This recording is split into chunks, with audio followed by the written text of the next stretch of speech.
So there is a need to bring this conflict to an end somehow, if possible. And the only world leader who seems to want to achieve some kind of deal quickly and is getting on with the job rather than just letting the war drag on is Donald Trump. Here's some of the important bits from that Oval Office meeting that you didn't see on the TV news. Your soldiers have been unbelievably brave. We've given them great equipment, but somebody has to use the equipment. They've been unbelievably brave, and we give them great credit. This was supposed to be over very quickly, and here we are 3 years later. So I give tremendous credit to your generals and your soldiers and yourself in the sense that it's been very hard fighting, very tough fighting. They're great fighters. And you have to be very proud of them from that standpoint. But now we want to get it over with. Appeasement of a guy like Putin doesn't please me one bit. Putin is the godfather of a gangster state. He murders his political opponents, fact. He murders leading business figures who don't do his bidding, fact. There's no free speech, no free media, and his people live under a regime that allows no criticism and is every bit as unaccountable, undemocratic, authoritarian and evil as the Soviet Republic of leftists that it replaced.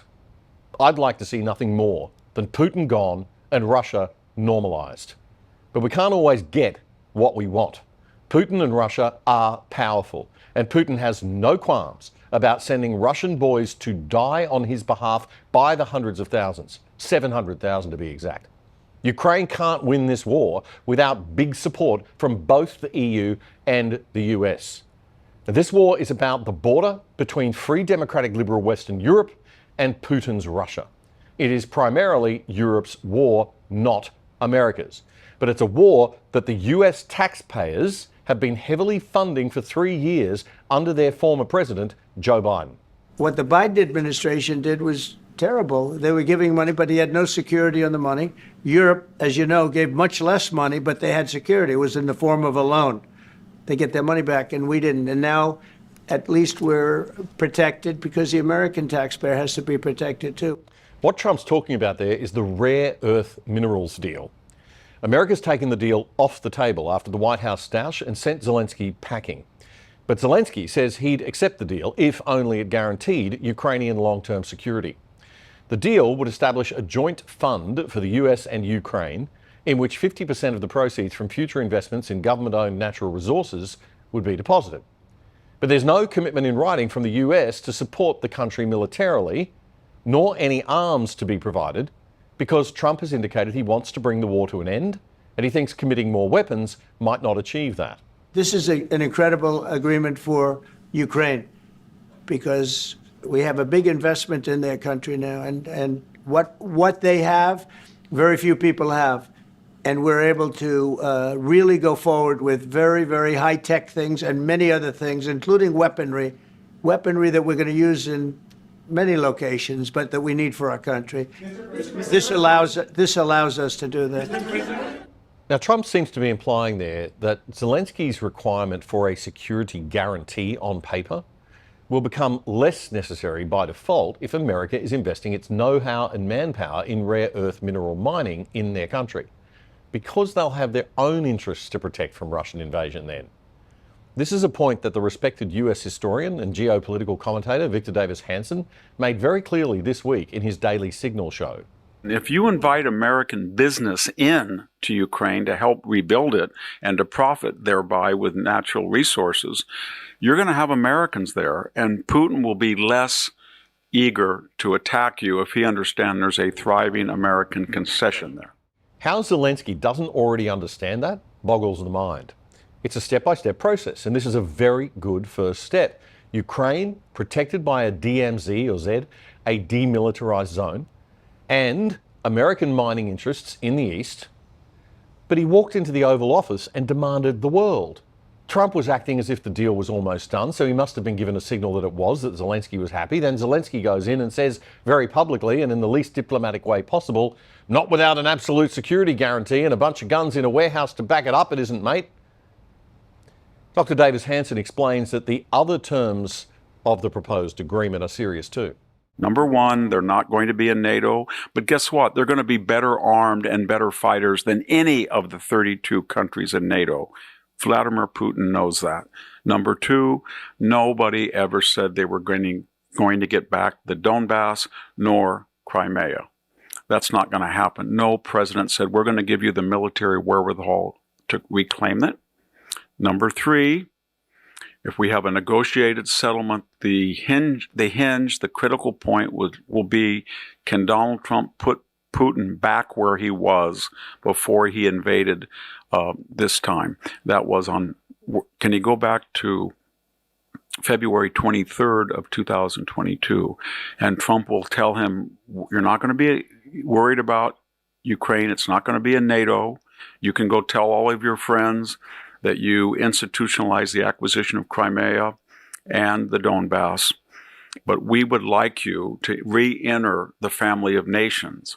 We would like you to be able to sell and buy things if we drop sanctions. But for us to do that, it would be wise for you to go back and we'll make a Korea-like DMZ. Now, before the news briefing in the Oval Office turned to chaos, Trump explained that a security guarantee was an unnecessary part of the first step of the deal that he's negotiated. I'm not worried about security. I'm worried about getting the deal done. The security is the easy part. Security is very nice. Everybody stopped shooting. And now will Europe put people there? I know France is going to. I know the UK is going to. I know other countries are going to, and they happen to be right next door. We haven't committed, but we could conceivably. We have security in a different form. We'll have workers there digging, taking the raw earth so that we can create a lot of great product in this country. So in that sense, you have something, but we haven't determined that yet. I will say, in speaking to France and in speaking to, and they were here, as you know, last week and just the other day, they have committed to a lot of security. I don't think you're going to need much security. I think once this deal gets done, it's over. Russia's not going to want to go back, and nobody's going to want to go back. When this deal ends, I really believe this deal is going to be over. Now, as far as just how much money the US taxpayers have already given to Ukraine since the war broke out 3 years ago, there's a lot of debate. It seems that Trump is, in typical Trump negotiation style, maximising the number as much as possible. A study by the Wall Street Journal, definitely not a left-wing newspaper, says that they couldn't determine where the $350 billion figure cited by Trump comes from. They say that that number is higher than the total of all the aid allocations to Ukraine by all the governments in the world, which is $280 billion as at the end of last year by their account. So Trump might be including indirect support and things like that. Zelensky, for his part, claims the war has so far cost $320 billion in total, of which he says Ukraine's paid $120, with the rest split equally between Europe and the US. In any case, this is Europe's war. The United States has interests, of course, the whole world does. But the American taxpayers must be asking themselves, why are we the largest single donor of aid to Ukraine, providing at least around $120 billion so far, according to the Wall Street Journal study, when every European nation combined has only contributed around the same amount? Now, the first sign that there was going to be a bit of a spat between Zelensky and Trump appeared about 12 minutes into the 40-minute session. And it was on this very point of the extent of US versus EU investment. Europe really helped. President Trump said that they made less support, but they have our friends and they are our very supportive partners. They really gave a lot, Mr. President. They did.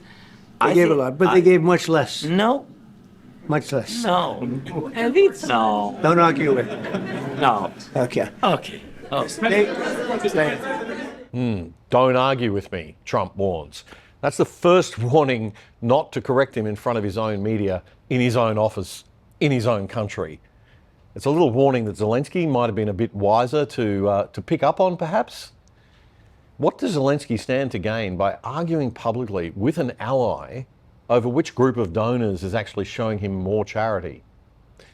Zelensky later flatly rejected the idea that security would be guaranteed automatically once the deal was done, and that unwelcome Russian engagement would stop.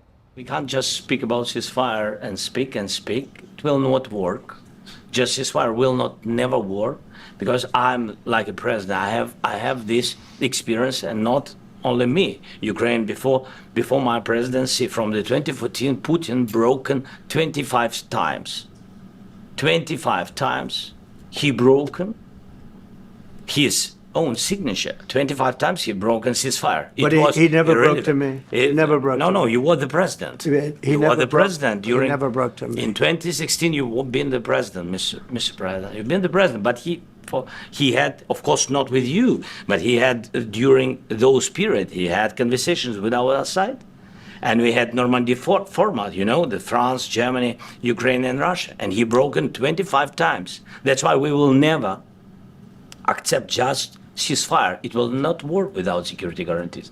Security guarantees, maybe President is right about this document and other, but this document is not enough. Strong army is enough because his soldiers afraid, Putin's soldiers afraid of our soldiers when we're strong enough. If we are not strong enough, if we are empty, if our storage is empty, we can't defend our land. Now, some analysts say that what Zelensky could have done there was to make his point privately with the president and more diplomatically in front of the media.